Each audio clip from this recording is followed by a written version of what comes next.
So the thing I've talked about before on this channel is reading out loud as a technique for understanding what you're reading better, like for maintaining focus, and it's really helpful. Today I would like to teach you a small advanced version of this, which is, you won't be able to see it properly with the blur filter on, but this is The Myth of Sisyphus by Albert Camus. I'm currently trying to read it, and I very much find my gaze is sliding off it.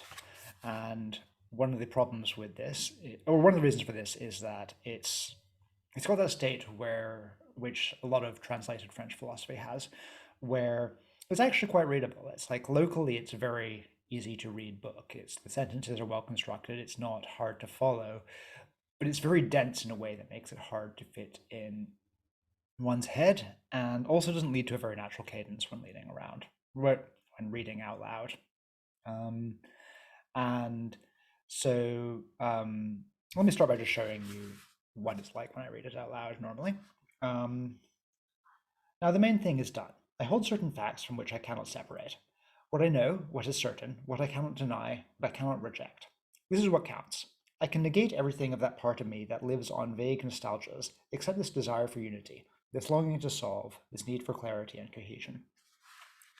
And that's fine, but the density that I'm complaining about in the translation, which may be present in the original, I don't think it's a bad translation. I think this is just how French philosophers write. And the density that is present in the text is also present in the spoken form. And so some of the same sliding off of attention that occurs when trying to read it silently also occurs when reading out loud. Like, I can hear what I'm saying, but it doesn't necessarily come in. So let me now show you an alternative way of reading this text. Now, the main thing is done. I hold certain facts from which I cannot separate. What I know, what is certain, what I cannot deny, what I cannot reject. This is what counts. I can negate everything of that part of me that lives on vague nostalgias, except this desire for unity, this longing to solve, this need for clarity and cohesion. This is, of course, ridiculous, and that's the point. It's you go for like full scenery chewing. It's like you're channeling Tim Curry when he goes, I will escape to the last place that has not been tainted by capitalism. Space!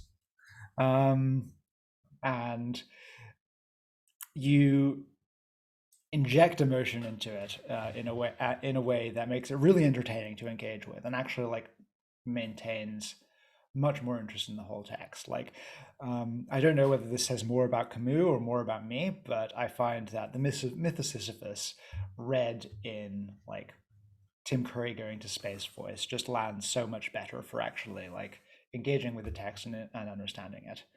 And I think this is just a great tool in general. I'm going to be using it more, and I would encourage you to as well. Space!